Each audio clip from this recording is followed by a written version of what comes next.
अफ़गानिस्तान में खाना जंगी शुरू, जुमा खान ने बदख्शां पर कब्ज़ा कर लिया। तालिबान सिर्फ काबुल और कंधार तक महदूद होकर रह गए। तालिबान में ये फूट क्यों पड़ी, इस बारे में आमिर रज़ा से बात करते हैं। आमिर भाई, तालिबान कमांडर ही है, जुमा खान बदख्शां पर कब्ज़ा कर लिया है, तालिबान को वहाँ से देश निकालना मिल गया है, तालिबान सिर्फ काबुल और कंधार तक महदूद होकर रह गए हैं। ये खाना जंगी जो शुरू हुई है, इसकी बात आपने कुछ अर्सा पहले भी की थी, अब तो अरूज पर पहुंच गई है। देखिए, पहली बात तो हमने ये जो पहले बात की थी तो मैंने उस वक्त भी कहा था कि दो ग्रुप हैं, काबली और कंधारी ग्रुप हैं, लेकिन बदख्शां को समझना ज़रूरी है। पहले तो बदख्शां को समझ जाएं कि बदख्शां है क्या। ये वो सूबा है अफ़गानिस्तान का जो सबसे अमीर सूबा है। अच्छा। यहाँ पर सोने की कानें हैं और यहाँ पर लाजवर्द है। लाजवर्द आप मुझसे बेहतर समझते होंगे कि वो पत्थर जो कि बहुत कीमती है। और इसके साथ साथ यहाँ पर लिथियम मौजूद है जो कि अभी जदीद दुनिया में सबसे अच्छा। ये वो इलाका है बदख्शां जिसकी सरहदें 3 मुल्कों के साथ मिलती हैं, यानी पाकिस्तान, चीन और ताजिकिस्तान। ये जो आपने बार बार हम एक लफ्ज़ सुनते होते हैं, वाह खान की पट्टी, वाह खान कॉरिडोर, जिसे वाह खान कॉरिडोर कहते हैं, जिस पर चीन की भी नज़र है, पाकिस्तान भी उसी से ज़रिए और ताजिकिस्तान भी। यानी सेंट्रल एशिया तक पहुँचने के लिए अगर चीन ने पहुँचना है तो उसको बदख्शां से होकर गुजरना होगा। तो बदख्शां वो इलाका है जो कि आने वाले वक्त में अफ़गानिस्तान का अगर कहा जाए तो इकनॉमिक हब बनने जा रहा है, क्योंकि यहाँ से अगर चीन और पाकिस्तान ट्रेड करते हैं और यहाँ से जो है सेंट्रल एशिया तक बिल्कुल पहुँचती। हाँ जी बिल्कुल, पाकिस्तान को अगर सेंट्रल एशिया तक जाना तो ये बड़ी छोटा सा, चीन को भी, पाकिस्तान को भी इवन बड़ा छोटा सा कॉरिडोर है। और अगर इस कॉरिडोर से हाँ जी बिल्कुल रास्ता बन जाए तो बड़ा आसान हो जाए। तो ये बदख्शां सूबा इसलिए बहुत अहम है। अब दूसरी बात समझें कि तालिबान हैं पश्तो स्पीकिंग, लेकिन बदख्शां के सूबे में फ़ारसी बोली जाती है और उज़्बक और ताजक हैं। सही। ताजिकिस्तान के साथ इसकी सरहद है। इसके ताजिकिस्तान वाले इलाके में ताजिक ज़ुबान बोली जाती है और इसके जो चीन और पाकिस्तान के साथ इलाके हैं वहाँ पर फ़ारसी बोली जाती है। ये जो अलहाज जुमा खान हैं ये भी जो हैं ये ताजिक हैं और इन्होंने अपने ताजिक का ही ग्रुप बनाया हुआ है, जिसको ताजिक तालिबान है, जिसे ये ताजिक तालिबान है। सही। और इन्होंने जो सबसे बड़ा पॉइंट आउट किया था, इन्होंने एक ट्वीट जारी किया था जिसमें इन्होंने कहा था कि TTP और BLA की सपोर्ट तालिबान बंद करें। यानी देखे ना, वो उनके अंदर से ही एक बंदा उनके खिलाफ हो गया। देखें, उसने कहा कि हमारा मकसद जो था यहाँ पर गैर मुल्कियों को निकालना था, इसलिए मैंने आप लोगों की मदद की और उसके बाद आपने TTP और BLA जैसी तंजीमों को जो है सपोर्ट करना शुरू कर दिया, ट्रेनिंग देनी शुरू कर दी।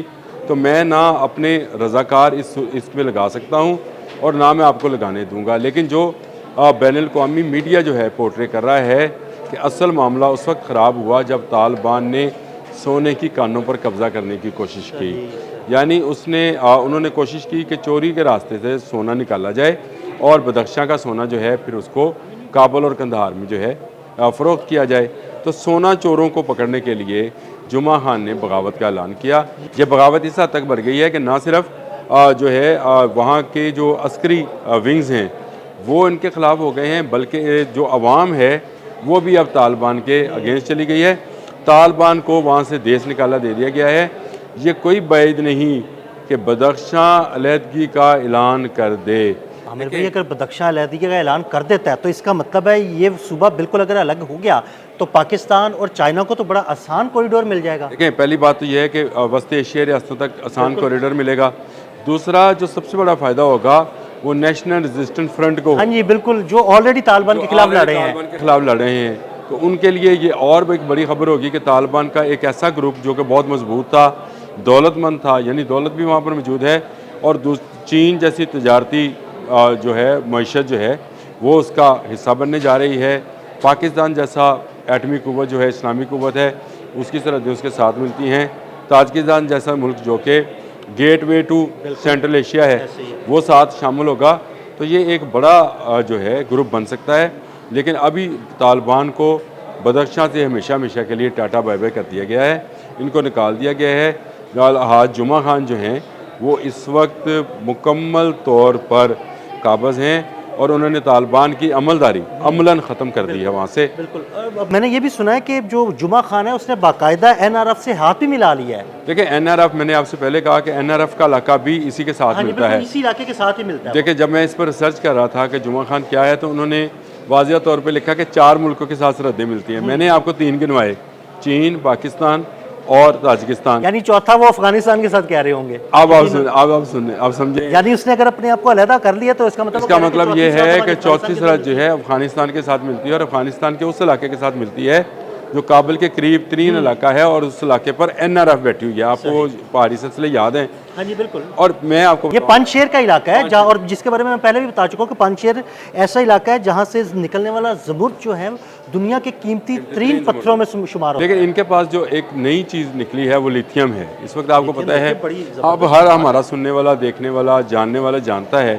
कि इस वक्त पूरी दुनिया में लिथियम हो रही है और अनटच्ड ज़खायर पड़े हैं। हम अक्सर बात करते हैं जनाब वो लिथियम बैटरीज आ गई, लिथियम बैटरीज आएंगी तो ये इनकलाब आ लाखों रुपए की बैटरीज हैं। इतनी बैटरी जो है लाखों की कीमत में होती है और इसमें बड़ी खासियत ये है कि ये बिजली को बहुत लंबे अरसे तक स्टोर करती है। सोलर के साथ लगती है ना, तकरीबन लिथियम की बैटरी तकरीबन 2-2.5 लाख की तो बैटरी है। आपके मोबाइल में लिथियम बैटरी है और ये जो माइक लगा है बिल्कुल इसमें भी लिथियम है इसमें। बिल्कुल तो आप इसकी कीमत का अंदाज़ा कर लें कि ये कितनी कीमती चीज़ है जो बदख्शां में अनटच्ड पड़ी है, जिसको चीन निकालना चाहता है। और मैंने आपको हमने व्लॉग किया था कि तालिबान चीन को नहीं छोड़ रहे, वहाँ पर दहशतगर्दी को प्रमोट कर रहे हैं। उसके बाद से यहाँ पे भी कर रहे हैं। देखें, जुमा खान का जो ट्वीट है वो उसकी पिक्चर मौजूद है जो उसने जुमा खान ने किया है। उसने साफ लफ्ज़ों में TTP का यानी तरीक़े तालिबान पाकिस्तान का और BLA का नाम लिया। इसका मतलब ये है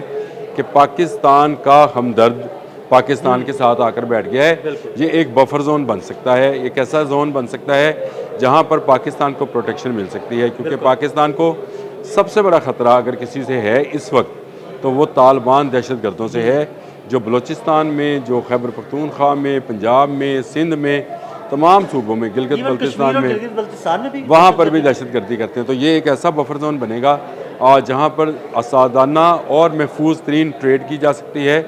इसी जुमा खान की अस्करी विंग को उस ट्रेड की हिफाजत दी जा सकती है। चीन यहाँ पर डेवलपमेंट कर सकता है, तो ये एक अलग मुल्क बन सकता है। लेकिन अगर NRF साथ मिल जाए तो इनका रकबा शायद इस वक्त ज़्यादा हो जाएगा। तो ये आपने जो बात की थी कि इन्होंने हाथ मिला लिया है, हाथ मिलाया है तालिबान से जान छुड़ाने के लिए।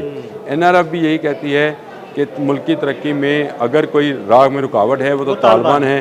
तालिबान का रवैया है, दहशतगर्दाना सोच है और भारत की प्रॉक्सी है।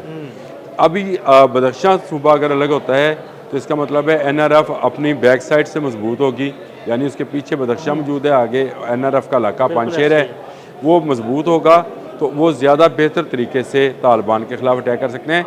आने वाले दिनों में आप काबली और कंधारी तालिबान जो हैं इनकी आपस में भी जंग देखेंगे।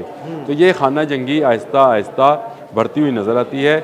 मुख्तलिफ सेगमेंट्स जो हैं वो अब तालिबान की दहशतगर्दाना अप्रोच, वो भारतीय पैसा जो कि ये खा रहे हैं और उसको उसके ज़रिए दुनिया के मुख्तलिफ ममालिक में दहशतगर्द फ़रोख्त कर रहे हैं, उससे तंग आते जा रहे हैं वहाँ के अवाम भी और उनके अस्करी लीडर भी, जो असल में मुजाहिद हैं, जिस तरह से जुमा खान वगैरह हैं।